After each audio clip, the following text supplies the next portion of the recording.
Pelo sinal da Santa Cruz, livrai-nos Deus, nosso Senhor, e nossos inimigos, em nome do Pai, do Filho e do Espírito Santo. Amém.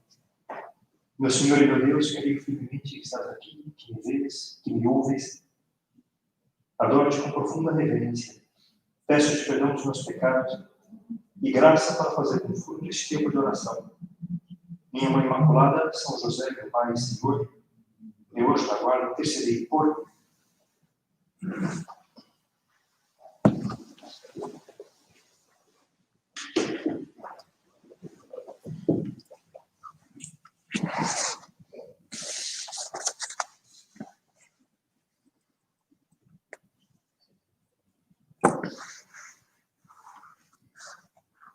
No Evangelho, nós encontramos assim, muitos detalhes,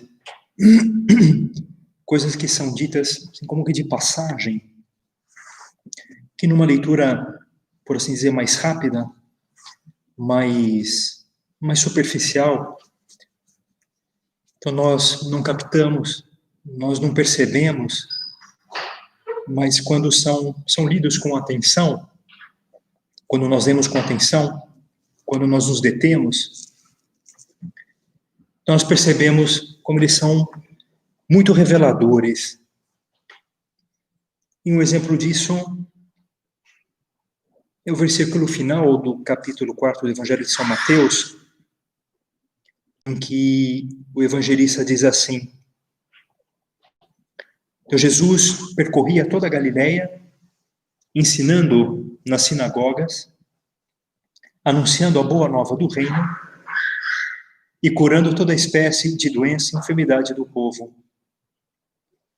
Sua fama também se espalhou por toda a Síria. Grandes multidões o acompanhavam, vindas da Galileia, da Decápole, de Jerusalém, da Judéia e da região do outro lado do Jordão. Com essas palavras, São Mateus que resume o início da vida pública de Jesus. E se nós lemos com mais vagar, chama a atenção, salta aos nossos olhos esse detalhe que não é pouca coisa, é a admiração que Jesus causava. Esse atrativo que Jesus exercia sobre as pessoas, de modo que não só aqueles que estavam próximos iam até ele, mas também pessoas de lugares distantes. São Mateus fala aqui da Decápole, de Jerusalém, da Síria, de tantas regiões circunvizinhas àquele território, que as pessoas iam até Jesus. E qual era o motivo dessa admiração? Então nós podemos encontrar numa outra passagem do Evangelho de São João, naquelas palavras que disseram os guardas que os inimigos de Jesus enviaram para prendê-lo, mas não foram capazes. E não foram capazes por quê? Quando os chefes dos judeus pedem explicações, eles dizem com toda a simplicidade, é que ninguém nunca falou como esse homem. Ninguém nunca falou como esse homem. Então, esse era o motivo da admiração que Jesus causava. Jesus, nos seus ensinamentos, nas suas palavras, nos seus discursos, era totalmente diferente de qualquer outro mestre que eles conheciam. E o que havia de diferente nas palavras de Jesus? O que causava essa admiração? O que fazia com que gente de lugares tão distantes fossem até ele? A gente poderia pensar, puxa, a beleza das palavras de Cristo? Sem dúvida, mas não só isso. Os milagres que a acompanhavam, São Mateus, nesse mesmo trecho, uma parte que que eu não citei aqui, fala como Jesus curava todos os doentes que o apresentavam. E isso, sem dúvida, causava admiração e fazia com que as pessoas o buscassem, mas não era só isso. Algo mais profundo, algo mais, talvez, difícil da gente perceber, mas que é o motivo principal dessa admiração que Jesus causava, era a percepção de que aquela doutrina era a verdade. A percepção de que tudo aquilo que Jesus ensinava, tudo aquilo que ele falava, não era simplesmente não sei, belos ensinamentos, belas palavras, uma filosofia interessante, um sistema moral. Não, era muito mais do que isso. As pessoas percebiam, nas palavras de Jesus, a própria verdade. Mesmo quando, num primeiro momento, eles não as entendiam plenamente, mesmo quando não eram capazes de entender plenamente aquilo que Jesus queria dizer. Um exemplo disso nós encontramos no capítulo 6 do Evangelho de São João, o famoso discurso na sinagoga de Cafarnaum, em que Jesus vai, pouco a pouco, anunciando o mistério eucarístico. A Eucaristia, o sacramento da Eucaristia, que depois ele vai instituir na última ceia. Então, Cristo fala da sua carne como verdadeira comida, do seu sangue como verdadeira bebida. As pessoas não entendem o que Jesus quer dizer ou interpretam de um modo em que não era o mais correto. Muitas pessoas acharam duras aquelas palavras. Como é possível que esse homem nos dê a sua carne a comer? E já não seguiam mais a Jesus, já não estavam mais com ele. São João diz que, a partir desse momento, muitos se retiraram, deixaram de seguir Jesus. E quando o nosso Senhor se volta para os discípulos e diz para eles: quereis ir embora também? São Pedro, em nome de todos, diz: Senhor, a quem iremos? Tu tens palavras de vida eterna. Bonito isso, porque provavelmente São Pedro também não soube entender o que Jesus queria dizer com aquele discurso naquele momento. Iria entender mais tarde. Mas naquele momento, não. E mesmo que não entenda, ele percebe isso, que as palavras são verdadeiras. Tem uma verdade que para ele ainda está obscura, ainda está escondida, mas são palavras de verdade, são palavras de vida eterna. Isso, o Evangelho nos mostra, nesse trecho, em tantos outros lugares, a admiração que Jesus causava, porque em Jesus as pessoas encontravam a verdade com maiúscula, e se sentiam admirados, se sentiam deslumbrados, se sentiam, por que não dizer, apaixonados pela beleza da verdade que Jesus transmitia. E nós? Qual é a nossa postura? Como nós reagimos? Então, o recolhimento desse mês nos convida a meditar justamente nisso, o amor à verdade. Como nós reagimos diante das palavras de Cristo, da palavra de Deus? Então, na primeira carta aos Tessalonicenses, São Paulo faz um elogio a esses cristãos, porque receberam a palavra de Deus que lhes foi pregada pelo próprio São Paulo, não como palavra humana, mas como o que ela de fato é, palavra de Deus. São Paulo elogia neles essa postura, diz: isso, assim que tem que ser. Embora tudo aquilo tenha sido transmitido através de um homem, ele mesmo, São Paulo, aqueles cristãos receberam tudo aquilo, não como uma palavra humana, mas como aquilo que ela é, palavra de Deus. Então essa deve ser a nossa postura Essa deve ser a nossa postura.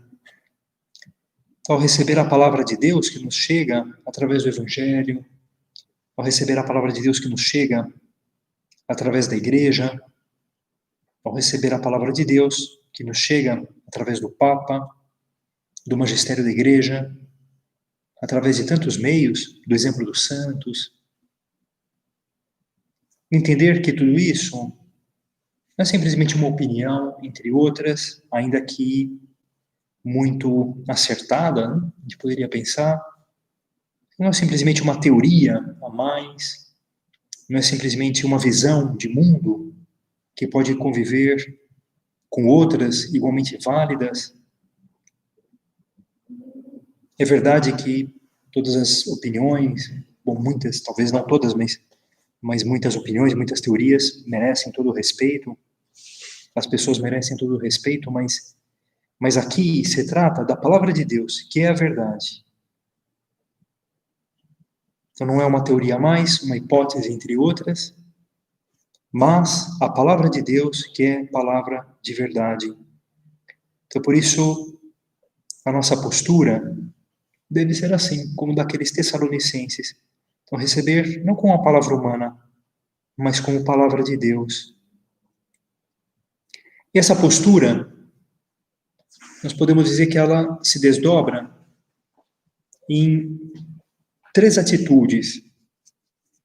Bom, na verdade, em várias atitudes, mas vamos resumir a 3. Reconhecer, acolher, transmitir. Essas são as 3 atitudes que nós devemos ter diante da palavra de Deus, que é a palavra da verdade. A primeira delas é essa, reconhecer aquilo que nós recebemos como verdade. Como fez São Pedro naquele discurso ao dizer para Jesus, tu tens palavras de vida eterna. Essas palavras são palavras de vida eterna. Então, coisa que não é fácil nos tempos que correm, porque é um tempo de grande pluralismo de opiniões, de visões, de mundo, da vida. Isso não é que seja algo negativo ou algo errado em si mesmo. Isso é normal, faz parte da vida, mas com frequência esse pluralismo é entendido em termos de relativismo. Muitas pessoas, ao se depararem com essa diversidade de opiniões, de visões, chegam à conclusão não verdadeira, não acertada, de que no fundo não existe uma verdade, ou de que todas as visões são válidas igualmente. E isso torna difícil para nós reconhecer a verdade, falar em verdade. O Papa Bento XVI, em certa ocasião, chegava a dizer que, em muitos ambientes, falar em verdade é algo quase ofensivo, porque parece intolerância, parece falta de respeito. Então não se pode falar de verdade porque as pessoas ficam ofendidas. Mas, ao mesmo tempo, nós percebemos como é algo repugnante à razão, algo que repugna a razão, dizer que não existe uma verdade. Se o que a nossa razão busca é justamente isso, então nós percebemos que deve haver uma verdade, que não é possível que 2 opiniões totalmente contrárias sejam válidas ao mesmo tempo. Sempre lembro de uma história que é possível que alguns de vocês já tenham ouvido. Bom, não é bem uma história, um episódio real que aconteceu com um sacerdote. Hoje é um dia de especial oração para os sacerdotes, dia de São João Maria Vianney. Então podemos agora rezar por todos eles. Um sacerdote que estava chegando para celebrar a missa num determinado local, e perto desse local, onde iria celebrar a missa, havia uma boate, uma balada, E era de manhã bem cedo, era domingo logo cedo, e o padre estacionou o carro, desceu, e quando eu estava assim caminhando lá para o lugar onde ele ia celebrar a missa, apareceu lá um rapaz saindo da balada e se via que tinha bebido bastante, além da conta, porque vinha meio trançando perna, vinha meio assim, meio tonto, e quando viu o padre, não deu outra. E os padres, às vezes na rua, sempre atraem bêbados, né? O pessoal gosta assim de ver uma batina, né? Quando os padres vão de batina. E aquele rapaz foi até o padre e disse assim: Padre, um de nós dois está muito errado. E aí terminou o episódio, né? Enfim, o padre disse alguma coisa lá pro rapaz, o cumprimentou, não sei qual foi a resposta dele, mas essa frase, um de nós dois está muito errado. E é verdade, né? E é verdade. Se não se pode dizer que ambas posturas sejam igualmente válidas. Uma pessoa que procura amar a Deus, uma pessoa que procura agradar a Deus, e outra pessoa que o ofende e não está nem aí. Né? Então, será que ambas as coisas são válidas? Não pode ser. Isso repugna a nossa razão. Então, matar ou proteger a vida? Uma das duas coisas está muito errada. Né? Então, ser fiel ou trair? Uma das duas posturas está muito errada. Então, o relativismo é algo que, no fundo, acaba repugnando a nossa razão. E nós sabemos que existe, algo exige que exista uma verdade. Então, reconhecer a verdade. Depois, acolher, segunda atitude, acolher a verdade. O que também não é fácil. E não é fácil por quê? Porque a verdade, ela é comprometedora. Ela exige uma conversão, ela exige uma atitude. E nem sempre as pessoas estão dispostas a isso, nem sempre as pessoas estão preparadas para essa mudança. O Evangelho traz para nós muitos exemplos disso. Talvez o mais gritante seja o exemplo de Herodes, do rei Herodes, que mandou matar João Batista. E é interessante porque diz o Evangelho que Herodes ouvia João Batista com gosto. Herodes gostava de ouvir a João Batista. E acreditava que ele era um profeta. Estava convencido disso. E mais até, sabia que era um homem santo. Acreditava na santidade de João Batista. Mas o mantinha preso. E o Evangelho diz por quê. Porque Herodes era adúltero. E João Batista o repreendia por isso. Dizia, isso está errado. Você não pode fazer isso. Você não pode ter a mulher do teu irmão. E o Papa Francisco, comentando essa passagem, dizia assim, que no profeta, Herodes ouvia a voz de Deus, ouvia a voz da verdade, que lhe dizia, muda de vida, sai dessa vida. Mas ele não conseguia fazê-lo. Faltava coragem, faltava forças. O rei era corrupto. E onde há corrupção, é muito difícil sair. Um corrupto que tentava fazer equilíbrios diplomáticos entre a sua vida, não só adúltera, mas também cheia de tantas injustiças, e a sua consciência, que sabia que aquele homem era santo, e não conseguia desatar o nó. Então Herodes, apesar de toda a admiração que ele sentia por João Batista, apesar de estar convencido de que ele era um homem santo, um profeta, que falava a verdade, ele não acolhia essa verdade por fraqueza, por falta de coragem, e por fim, instigado pela mulher, que odiava João Batista pelo mesmo motivo, manda decapitá-lo. É um caso extremo esse, que o Evangelho conta para nós. Mas não é verdade que na nossa vida, ou na vida de pessoas que a gente conhece, talvez aconteçam situações meio semelhantes ou parecidas, quando nós nos confrontamos com a verdade. Isso acontece quando nós nos confrontamos com a verdade. E há muitas ocasiões em que a gente se confronta com a verdade. Por exemplo, uma correção que nós recebemos, seja no trabalho, ou seja em casa, às vezes um comentário da esposa que aponta para nós algo que não está bem. Olha essa atitude, esse mau exemplo que você deu, essa reação que você teve, isso não está legal, isso não pode ser assim. Um conselho mais forte que a gente recebe na confissão, nós vamos nos confessar, e o sacerdote que nos atende, de repente fala algo mais, assim, mais duro, né? Mais duro. Não por falta de caridade, mas porque quer o nosso bem e diz, olha, isso tem que mudar, isso está errado, isso é pecado. Né? Ou uma situação em que ficou patente algum defeito nosso,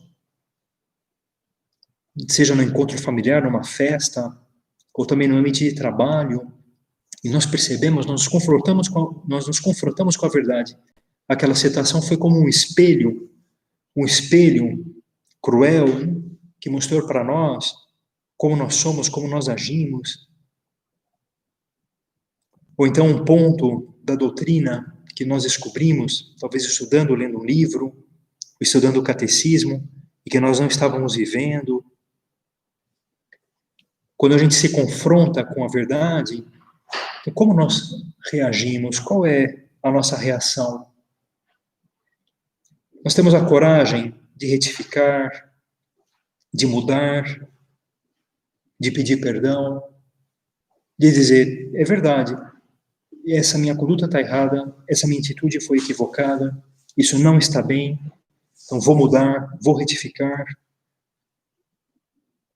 É essa a nossa reação, ou pelo contrário, nós, assim como que decapitamos a consciência com justificativas, como é que todos fazem, é que hoje em dia é assim, é que se você não fizer isso, você não sobrevive profissionalmente,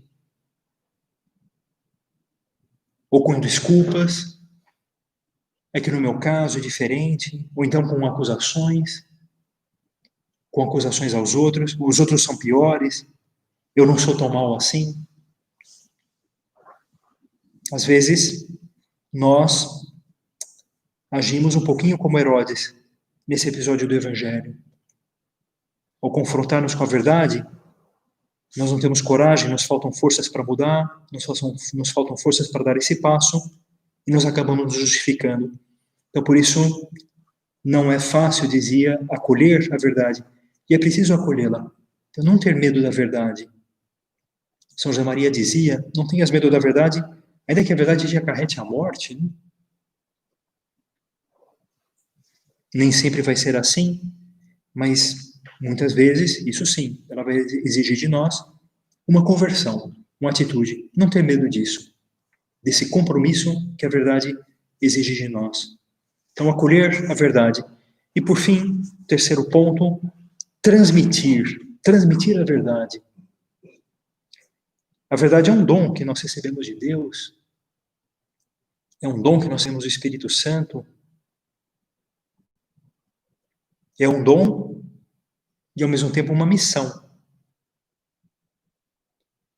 Ao dar-nos a conhecer a verdade, Jesus também nos confia essa missão de transmiti-la aos outros. É como uma luz que o próprio Deus acende na nossa alma para que, através de nós, muitas outras pessoas recebam esse mesmo dom.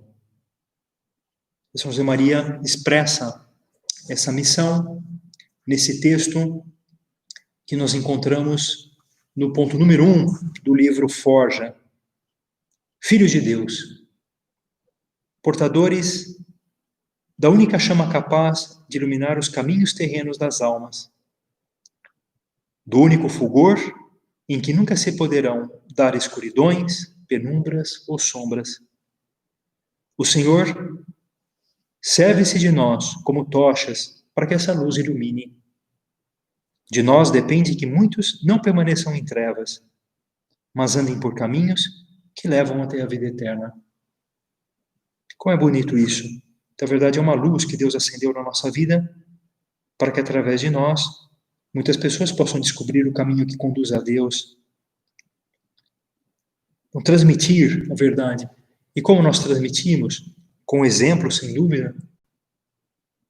Com o exemplo da nossa vida, quando é coerente com aquilo que nós acreditamos. Mas também com a palavra. Também com a palavra. E na nossa vida, a gente pode dizer que aparecem muitas situações em que a gente pode transmitir a verdade aos outros através da palavra. Tanto na família, quanto no ambiente profissional, ou no âmbito da amizade. A gente percebe isso, como as pessoas se abrem, como as pessoas contam coisas, como as pessoas contam seus problemas, porque tem necessidade disso. E nessas ocasiões, elas esperam uma palavra de ânimo, uma palavra de luz, às vezes até uma correção, que a gente diga, puxa, isso aqui não está legal, isso aqui não está certo, não é bom que você faça isso. Quantas vezes, por respeitos humanos, a gente se cala porque a gente pensa que pode desagradar, a gente pensa que pode ferir a pessoa, e na verdade é justamente o contrário. As pessoas gostam disso, as pessoas agradecem isso. É claro que nunca é fácil receber uma correção, ou ouvir, puxa, essa atitude não está legal, mas no final, como essas pessoas ficam agradecidas? Você lembra de uma pessoa que contava isso, que uma vez um colega de trabalho se aproximou e disse, você é o único que me quer bem, porque você é o único que me diz a verdade. Era uma pessoa que, em algum aspecto lá da sua vida, não estava agindo bem, e esse amigo dizia para ele. E ele agradecia isso, e percebia nisso um indício de uma verdadeira amizade. Essa pessoa me quer bem, porque não está simplesmente para me agradar, ela quer que eu mude, ela quer que eu me transforme, ela quer que eu melhore. Então isso, com a palavra, nós podemos transmitir a verdade. E assim ajudar os outros, e assim permitir que outras muitas pessoas encontrem o caminho que conduz a Deus. Então vamos terminar essa nossa primeira meditação. Então logo em seguida vai ser feita a leitura do exame, e depois de um intervalo de mais ou menos 10 minutos, então nós continuaremos com a segunda meditação. E podemos terminar lembrando daquelas palavras de Jesus que estão no Evangelho de São João, na oração que Jesus dirige ao Pai na última ceia. Ele diz assim ao Pai, consagra-os pela verdade. Se refere aos seus discípulos, se refere a nós, não? Consagra-os pela verdade. A tua palavra é a verdade. Então, vamos pedir a Nossa Senhora que nós saibamos reconhecer a verdade, acolhê-la na nossa vida, deixar-nos conduzir por ela, sabendo que esse é o caminho que nos leva, que nos conduz à vida.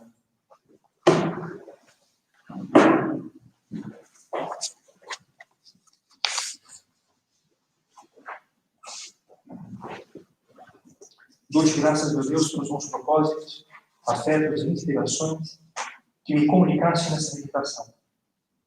Peço-te ajuda para os pôr em prática, minha Mãe Imaculada, São José, meu Pai, Senhor.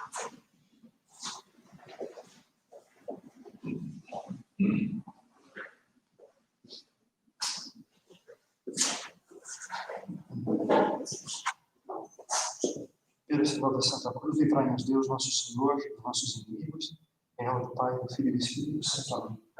Meu Senhor e meu Deus, creio firmemente que estás aqui, que me vês, que me ouves. Adoro-te com profunda reverência. Peço-te perdão dos meus pecados e graça para fazer com fruto esse tempo de oração. Minha Mãe Imaculada, São José, meu Pai e Senhor, meu anjo da guarda, intercedei por mim.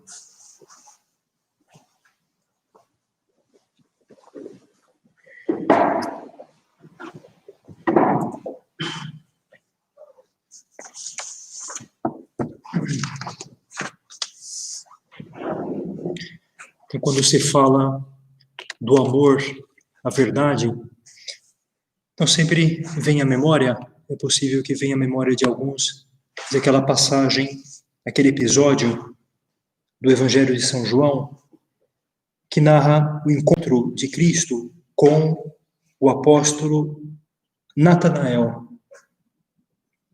Natanael, ou São Bartolomeu, como também é conhecido, era amigo de outro apóstolo, São Filipe, um dos primeiros a conhecer Jesus. E quando Filipe se encontra com o Senhor, quando Filipe tem o seu encontro com Jesus, logo em seguida ele vai diretamente falar com seu amigo, Natanael, e transmite para ele a boa notícia: encontramos o Messias, é Jesus de Nazaré.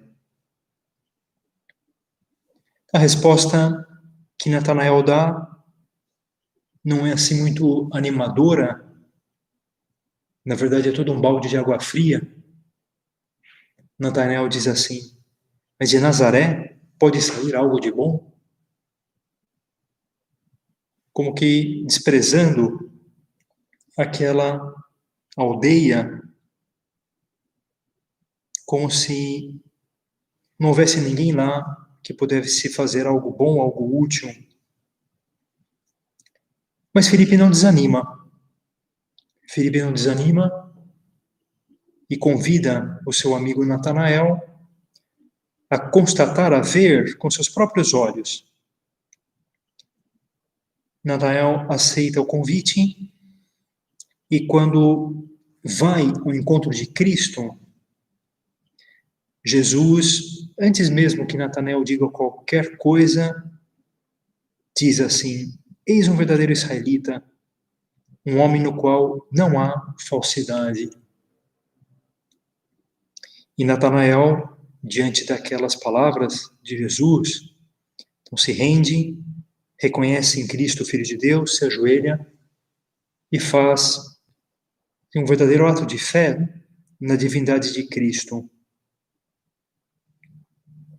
Esse episódio dizia que vem a lembrança quando a gente pensa nesse tema do amor à verdade, porque o amor à verdade, nós podemos dizer que é a qualidade de toda pessoa que, de certa forma, age como Natanael.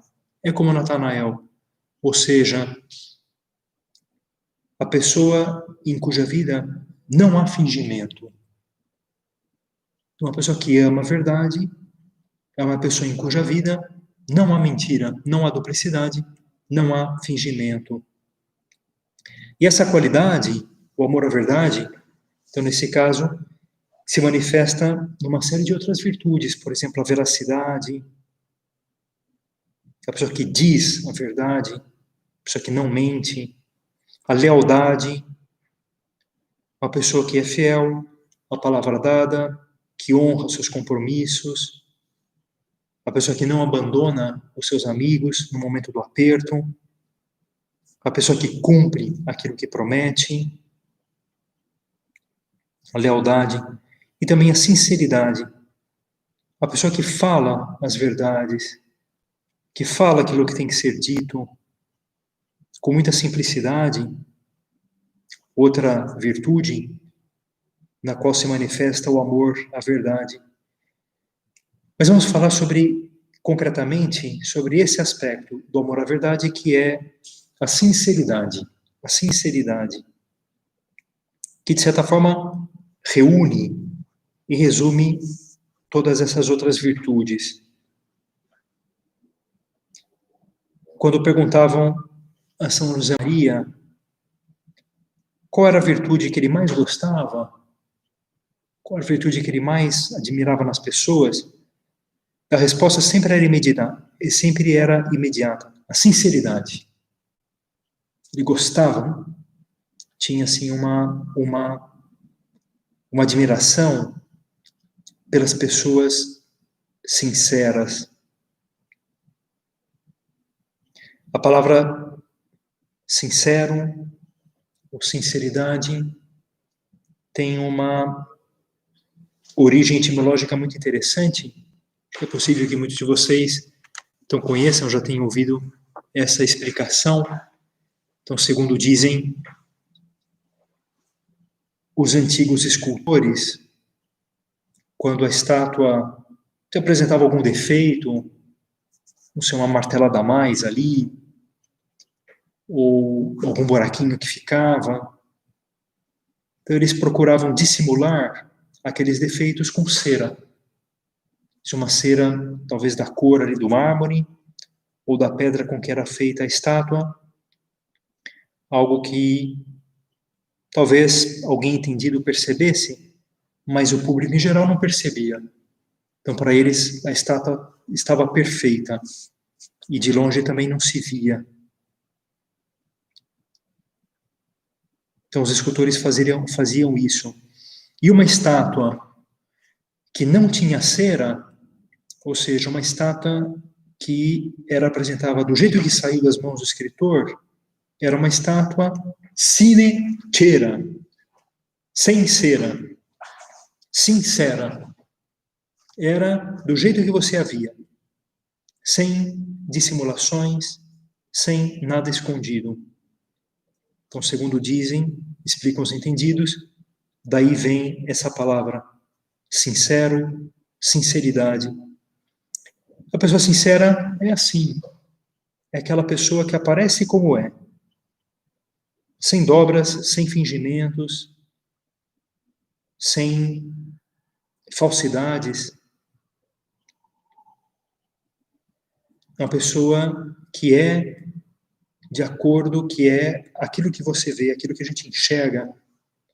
Então não há duplicidade. Então como é bonita essa virtude e como é atrativa aos olhos dos outros e sobretudo aos olhos de Deus, como aconteceu com Natanael. Então Jesus elogia aquele homem, eis um homem sincero. Talvez fosse um pouco tosco, né? De fato, a resposta que deu foi meio dura. Podia ter sido um pouco mais caridoso com os habitantes de Nazaré. Né? Podia ter sido um pouco mais, não sei, um pouco mais delicado na forma de falar. Então, a verdadeira sinceridade está unida a essa delicadeza. Seja como for, a raiz era boa e Jesus gostou disso. E esse homem, de fato, pôde ser um grande apóstolo, São Bartolomeu. Ao falar dessa virtude, da sinceridade, São José Maria indicava 3 campos. Ele dizia assim, a sinceridade é uma virtude que a gente pode viver principalmente em 3 campos. Sinceridade com Deus, sinceridade com os outros e sinceridade conosco próprios. Então vamos procurar refletir aqui na presença do Senhor um pouquinho sobre cada um desses campos. Começando pela sinceridade com Deus. Ser sinceros com Deus. Coisa que à primeira vista pode parecer um pouco estranho. Se Deus já me conhece, mais até se Deus me conhece muito mais profundamente do que eu mesmo me conheço, se Deus é a luz da verdade e me vê tal qual eu sou, sem mais nem menos, como assim ser sinceros com Deus? Qual a necessidade de ser sinceros com Deus, sendo que já me conhece? Sim, é verdade, Deus nos conhece, Deus sabe como nós somos, foi Ele que nos fez, Ele que nos criou, Ele pensou em nós.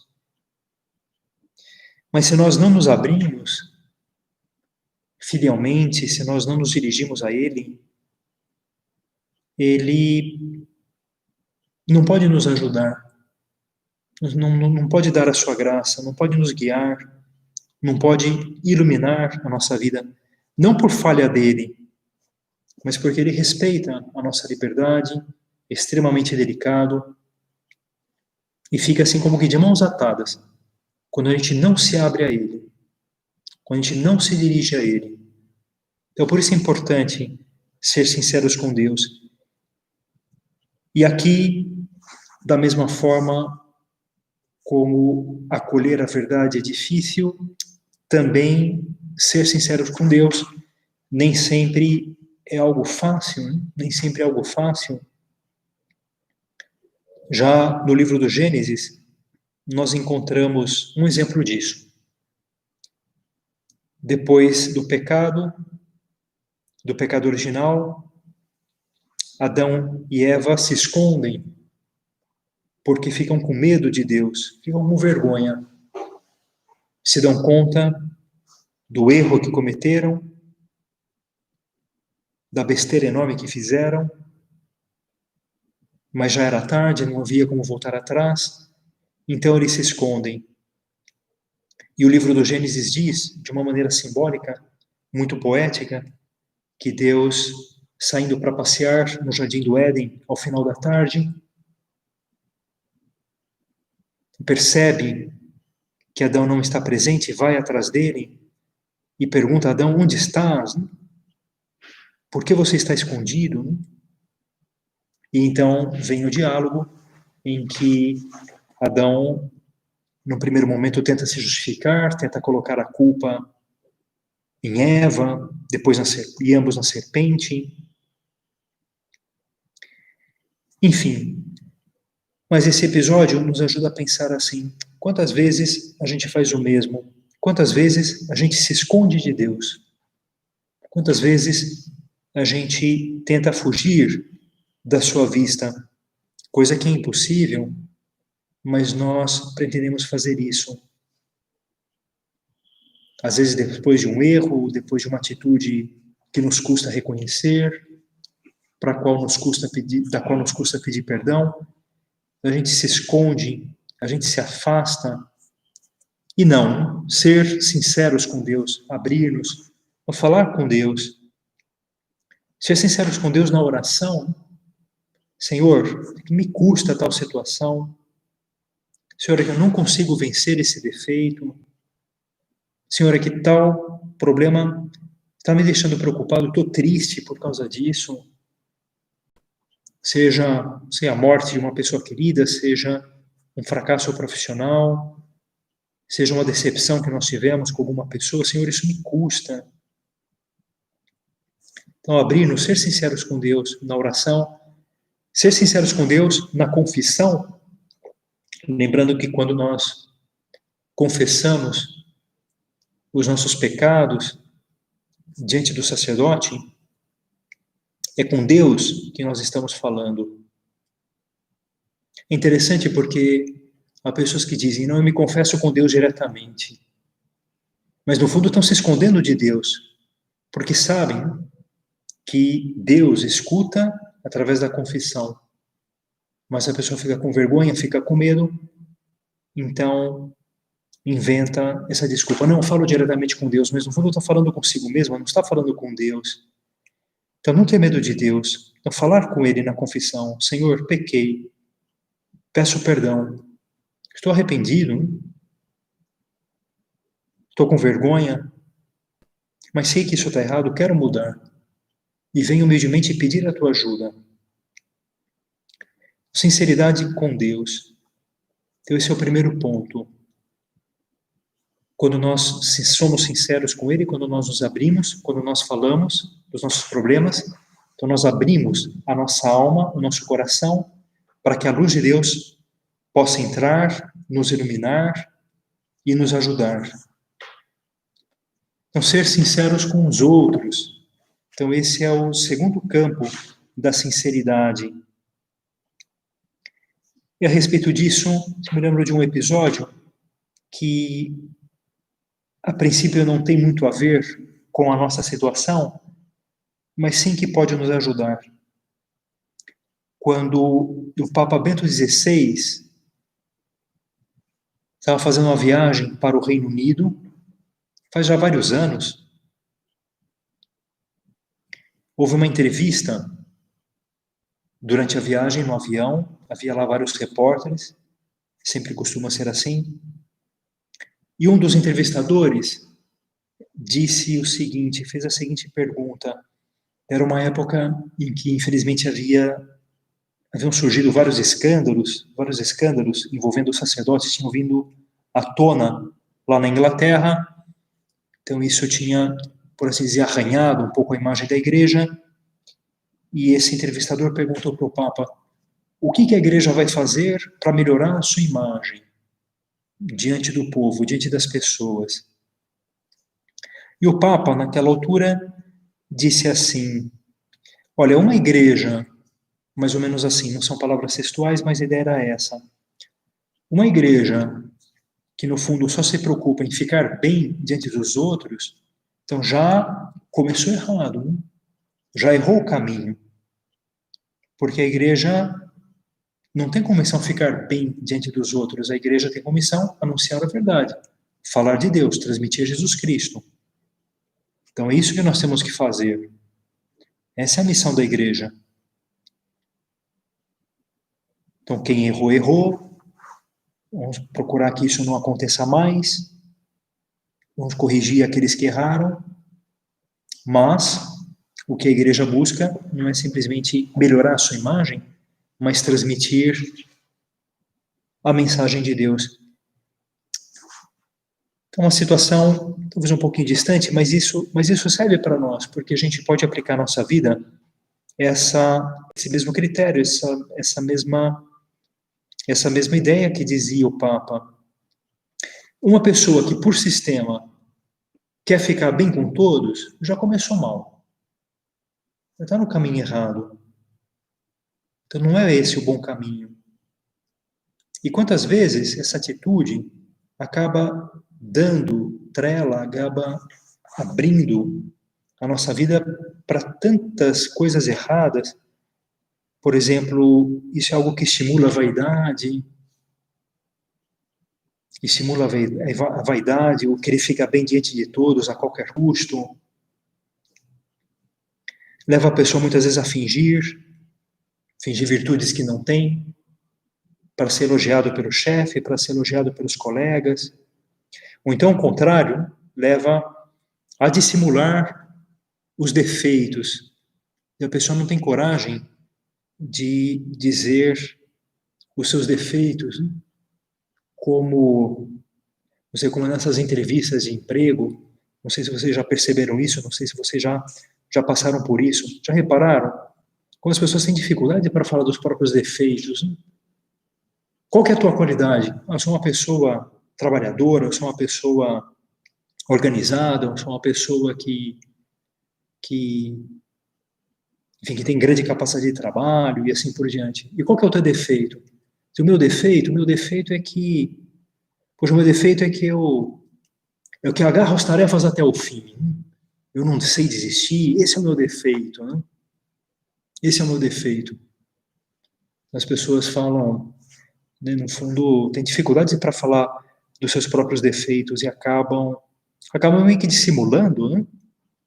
Então, e parece que a pessoa já é santa, né? Não tem nenhum erro, nada. Até os defeitos, no fundo, são virtudes. Então, a pessoa que quer ficar bem com todos, já começou mal. E essa atitude leva a se omitir, a pessoa que não corrige porque tem medo de chatear, porque tem medo de que um filho fique de cara feia, ou fique emburrado, e acaba se omitindo. Não corrige um colega de trabalho, e acaba sendo cúmplice de atitudes que ofendem a Deus ou que estão erradas. Então, lembrar disso. A nossa meta não é ficar bem diante dos outros, até mesmo porque é para Deus que nós prestamos contas, e nós somos aquilo que somos diante de Deus. Então, ser sinceros, né? Ser sinceros. E aqui, ser sinceros, o que é? é isso, por exemplo, não ter medo de que apareçam os nossos defeitos, né? Não ter medo de que vejam os nossos erros. Não acontece nada, né? Então erramos, te corrige, pede perdão, recomeça. Não ter medo de aparecer com as nossas limitações, com as nossas fraquezas. Isso é normal, isso é humano, todos nós somos assim. Não há nada de mal nisso. Aliás, já que falamos aqui do Papa Bento XVI, uma coisa que chamava muita atenção nele era justamente isso. Ele, sendo um homem, assim, tão conhecido, era o Papa, não tinha medo de mostrar, não sei, alguma limitação. Por exemplo, quando fazia alguma pergunta sobre algum tema do qual ele não entendia muito, ele simplesmente dizia, olha, sobre isso eu não sei dizer. Quem de nós falaria assim? Para nós custa, a gente sempre tenta ali arriscar uma resposta, dizer alguma coisa, dar uma enrolada, no fundo, para não aparecer como pessoas que não sabem de algum assunto, como se isso fosse algo ruim, como se isso pegasse mal. Então, ser sinceros é isso, não ter vergonha de repente, não saber de algum assunto, ou ter alguma limitação. Então, ser sinceros é assumir os nossos erros, com franqueza. Ser sincero é falar aquilo que nós pensamos, falar aquilo que nós pensamos, ou mostrar as nossas convicções com toda a caridade. Tá certo que às vezes a caridade pode aconselhar a calar algum assunto, mas nunca mentir, nem fingir. Se algo nós vemos que não deve ser dito, então nós nos calamos, mas sem mentir. Agora, isso sim, falar aquilo que nós pensamos, com delicadeza, com caridade, mas falar com franqueza, olha, eu penso assim, não concordo com isso, penso de outra maneira, acho que isso está errado por esse ou por aquele motivo. Então, ser sinceros com os outros. E ser sinceros conosco próprios. Terceiro e último ponto, último âmbito dessa virtude, que também pode parecer algo curioso. Como assim? Né? Então, ser sinceros conosco próprios. É curioso, mas não. E nós vemos que realmente é um ponto em que é necessário viver essa virtude. Então, São José Maria dizia, com uma pitadinha de bom humor, dizia assim que o melhor negócio do mundo é você comprar uma pessoa pelo que ela vale e vendê-la pelo que ela pensa que vale. Porque é isso, né? A nossa tendência é sempre essa. Não que nós não tenhamos qualidades, nós temos, mas a gente tende a inflacioná-las, E também a nossa tendência é, muitas vezes, não querer reconhecer as nossas limitações. Não querer reconhecer as nossas limitações, não ser sinceros conosco próprios.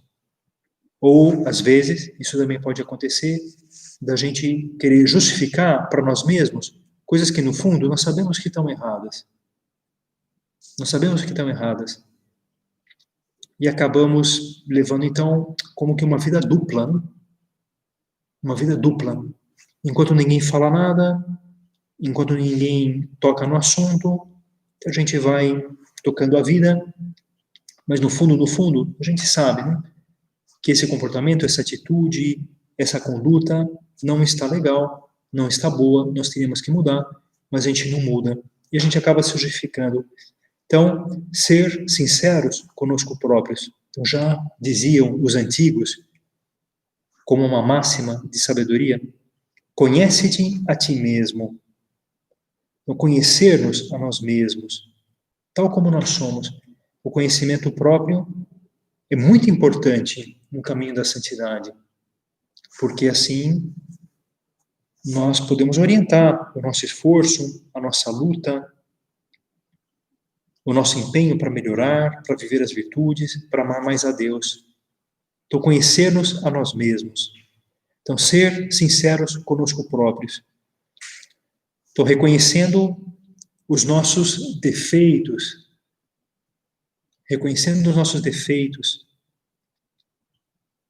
sem procurar, sem dissimulá-los, sem colocar cerinha que esconde o buraco. Não sei, por exemplo, dizer, é que eu sou uma pessoa espontânea. Eu sou uma pessoa espontânea e comigo não funciona esse esquema de horários, de tabelas. Eu sou que nem o craque do futebol, eu sou que nem o Romário, eu preciso ficar livre para criar. Eu não posso ficar preso a esquemas. E não, olha, às vezes é que eu sou preguiçoso mesmo, né? Isso que eu chamo de espontaneidade, às vezes pode ser preguiça, pode ser desordem. Então, isso é ser sincero. Olha, isso aqui não é espontaneidade, isso aqui é desordem. Ou não, eu sou uma pessoa muito franca, eu sou uma pessoa que fala mesmo as coisas. Tá, ok. Como Natanael. Existe aí uma base de virtude, mas uma virtude que precisa ainda ser purificada. Por quê?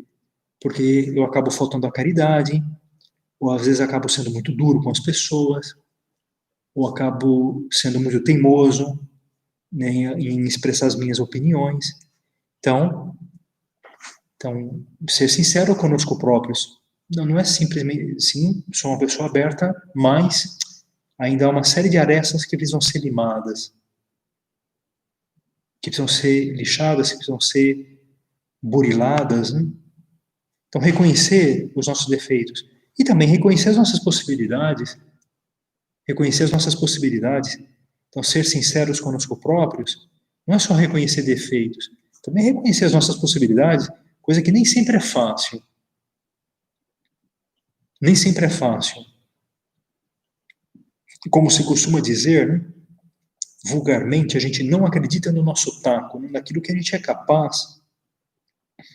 Então, nós podemos, sim, fazer coisas boas, nós podemos fazer apostolado, nós podemos ajudar os outros, nós podemos ser santos, nós podemos ser almas de oração.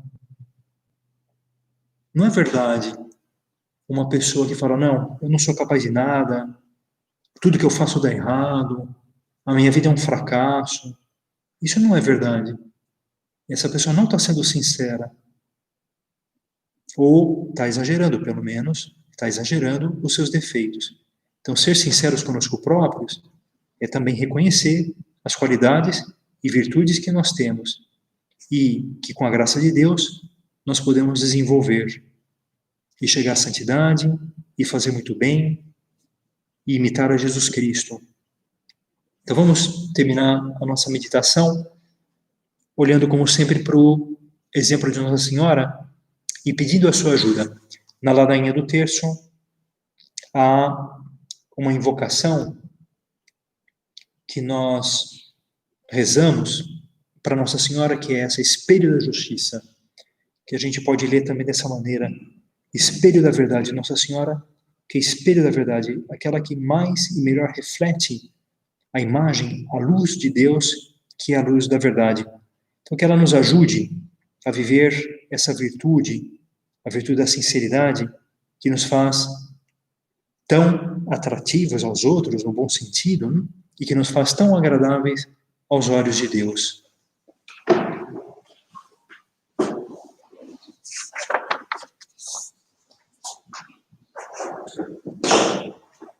Dou-te graças, meu Deus, pelos meus propósitos, afetos e inspirações que me comunicaste nesta meditação.